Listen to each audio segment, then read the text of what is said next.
guys, Jay. Welcome back to the channel. Guys, this is the end of Yo-Jo June, and I gotta tell you, the Hasbro G.I. Joe team went out with a bang. This is amazing, guys, and if you enjoy this type of content, please consider subscribing to the channel. I post up to 2 episodes a week, and I hope you guys enjoy. And don't forget to hit that bell notification so you guys will always know when new episodes are posted. Well, guys, without further ado, let's take a look at what was revealed today for the final day of Yo-Jo June. I gotta tell you, it's been one heck of a roller coaster, and today we got something that's more than meets the eye. Let's have a look. Guys, I want to give a huge shout out to our friends over at ToyHabits.com. They are a huge fountain of information. Michael and the Toy Sorceress have been hard at work ever since yesterday, uncovering a ton of great stuff. Through the help of multiple sources, they were able to uncover the fact that Firefly, Nunchuck, and Crimson Viper, to their credit, they did actually get announced the very first thing this morning, and I wanted to cover that right now. So guys, definitely head over to ToyHabits.com, give them a like and a follow, tell them that Jay sent you.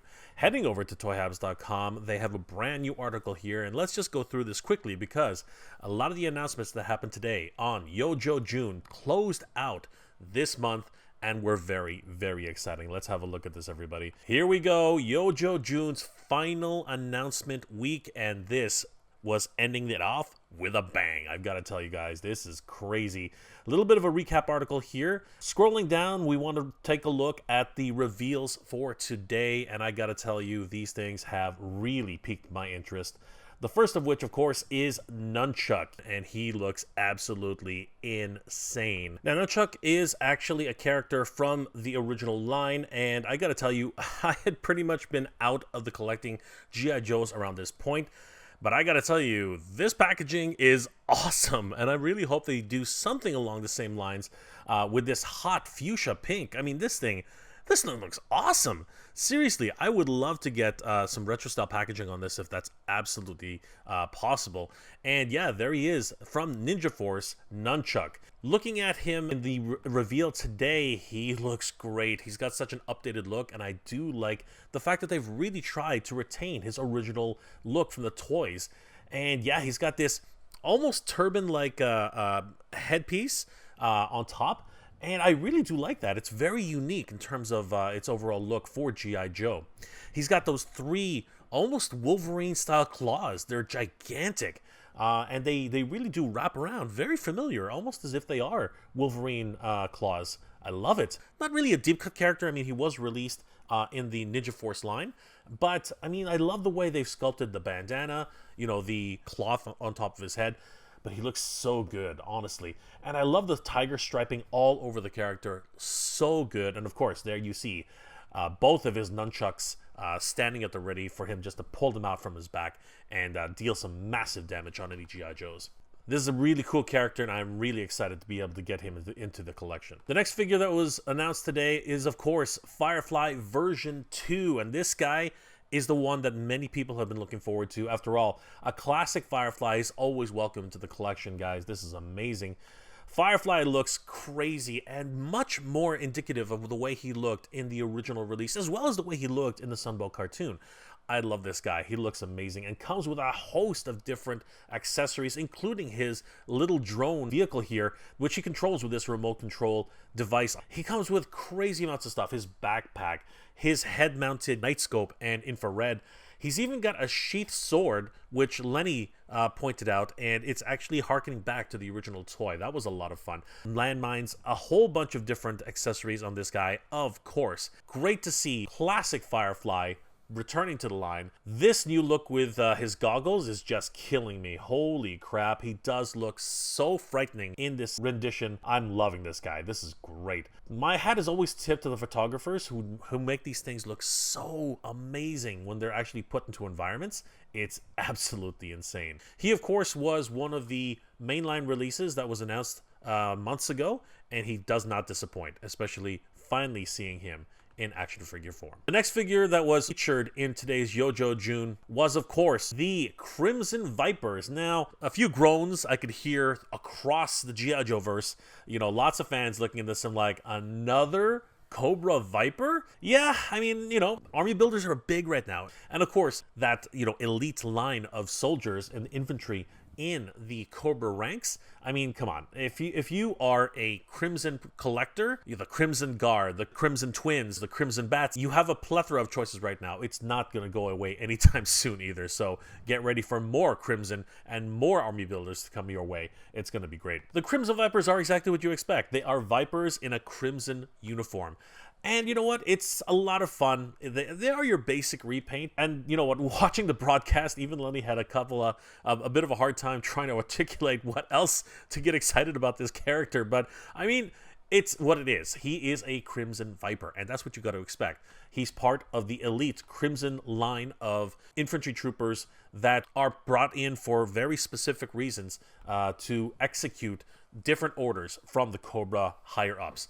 And honestly, looking at him here, standing with all of his other counterparts, he does look pretty good. I really like the blue scarf that they've added right there. Really gives a bit of a touch, to give him a little bit of differentiation. He, once again, was one of those mainline releases that was teased months ago, and now we're finally getting a good look at him in action figure form. He's going to be great. So, guys, this is going to be fun. I will have affiliate links for all of these on Entertainment Earth, as they will be available later today at 1 o'clock p.m. Eastern Standard Time. But the big reveal for today, honestly, had to be something I think many people were anticipating, but didn't think that it would be announced at YoJoJo, and this is a lot of fun, guys. Check it out. The next major crossover in the G.I. Joe and Transformers franchise has finally been announced. Yes, indeed, guys. The Thundermachine Soundwave has been announced. Oh my gosh, guys, this is crazy. I'm not really in on these, but I have to say, getting the Thundermachine in any form is a lot of fun, and getting a bonus Transformer out of it is going to be a lot of fun for a lot of different people. This is just bonkers. Now, I've been going on and just calling it Thunderwave. I don't know. I like it. I think Thunderwave is a really cool sounding name. And this one is going to be a lot of fun. Comes with 2 figures, 3 technically when you think about it. One Ravage and 2 O-ring G.I. Joes. And it was announced earlier in a live stream that they're not sure where they're going to be taking the O-ring line going forward. But we can at least look forward to more O-rings being released in the G.I. Joe and Transformers crossover. So here we go, guys. This is a lot of fun. We have Zorana and Zartan, the brother and sister duo, teaming up with Soundwave to wreak havoc on the G.I. Joes and the Transformers. These two look so good together, and it always makes me laugh that the prototype Tempo has the serial numbers right on their forehead. I just wanted to point that out because I always laugh whenever I see that happening. These two are unique in so much that they were actually re-sculpted for the O-ring release this time. You can tell because Lenny actually made note that Zorana's shoulder pauldrons are no longer present. They actually molded her without those shoulder pauldrons, which is a lot of fun. The shoulder armor, of course, being a very signature piece of Zorana, but they're looking really good. And apparently, the faces are brand new sculpts. They look a lot sharper than they did in the original releases from way back in the day. And I really am loving these new characters. The attention to detail that they put back into these is top-notch. And of course, a lot of O-ring collectors are going to be able to have another chance at getting these two characters. It should be noted that Zartan is not color-changing. That's something that was really highlighted and emphasized by Lenny and the team. Could this mean that there's going to be a color-changing Zartan variant in the future? Probably. They really hinted very heavily on that. Soundwave is looking crazy too. I mean, I don't mind this crossover. It's interesting. It's not really my cup of tea, but looking at Soundwave here, I think the team did an amazing job. He's got those red highlights, similar to the way Bumblebee had the green highlights. And actually, it really works in this case. I'm very happy with the way this turned out. And of course, Ravage looks amazing in this blue deco. I think a lot of people are going to be picking up the set just for Ravage by himself. I love the way they're able to incorporate a way for the G.I. Joes and the Cobra and even the Dreadnoks to actually ride on top of the Transformers while they're in bot mode. This is so fun, and I really do love the way he's come together. He really looks freaking amazing. The packaging design is top notch as well. I mean, look at this thing. This is. I love the way they have the split box. The Megatron one and of course the Bumblebee one, which were released earlier, really did have a wonderful feel when you actually pulled the two pieces of the box apart and you actually saw the box underneath where all the figures were housed. Lots of fun and a really clever use of non-plastic packaging overall. So lots of fun, especially for collectors who like this kind of stuff. The Thundermachine looks awesome, and honestly, it is a lot smaller and a lot more compact than the original Thundermachine.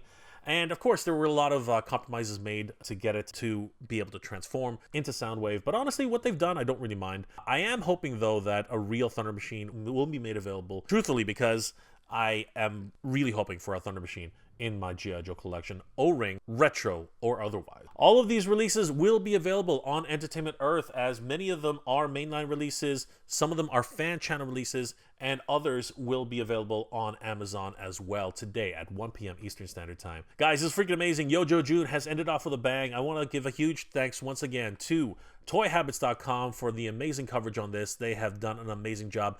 Guys, definitely head over there, give them a like and a follow, tell them that Jay sent you. Guys, Yo-Joe June has come to an end, and it really did end off with a bang. It's all about Cobra today, guys. All about Cobra. Yo-Joe. Wow, guys, that was absolutely amazing. Man, Yo-Joe June has been an absolute success in terms of what I was expecting. A lot of great reveals, a lot of great surprises. I mean, they kept a lot of things under wrap, and they even revealed a Transformer G.I. Joe crossover, the third one, in fact, and this one's absolutely amazing. Soundwave crossed over with the Thundermachine. Thunderwave. That's right, that's what I'm calling him from now on. He is now officially Thunderwave to Mega J Retro. Guys, this was absolutely insane. Are you going to put down your pre-orders for any of these products, which are available on Entertainment Earth, which I have affiliate links in the description below. You guys can use those to pick up your copy of any of these figures that was announced today. Or have you just been completely wiped from this whole event? Because honestly, there's just so many things to pick up, and you really have to be a bit more picky in terms of what you're picking up for your Yo-Joe June celebration. And what are your thoughts on the crossover for G.I. Joe and Transformers? There was a bit of an Easter egg in the latest Transformers movie. So a lot of big things coming with that, guys. So stay tuned, because we're going to see a lot more things coming between G.I. Joe and Transformers. Guys, if you enjoyed this episode, please do leave me a like. It really does help me out. And if you're in the position to help out the channel, please consider checking out my Patreon page. It's Mega J Retro on Patreon. Guys, the patrons and channel members of this channel help me make wonderful episodes every single week, and I couldn't do without them. They are the best. Thank you so much for your support, everybody. It really means the world to me. I hope you're all doing well, staying safe. And as always, everybody, thank you very much for watching. G.I. Joe Transformers. Good journey. Geek proud. I want to give a huge shout out to all my Patreon and channel member supporters. Thank you so much, everybody. It's thanks to your support that this channel continues to grow, and I really could not have done this without you. You guys are the best. Thank you so much for your support, guys. It really means a lot and really helps the channel to keep growing.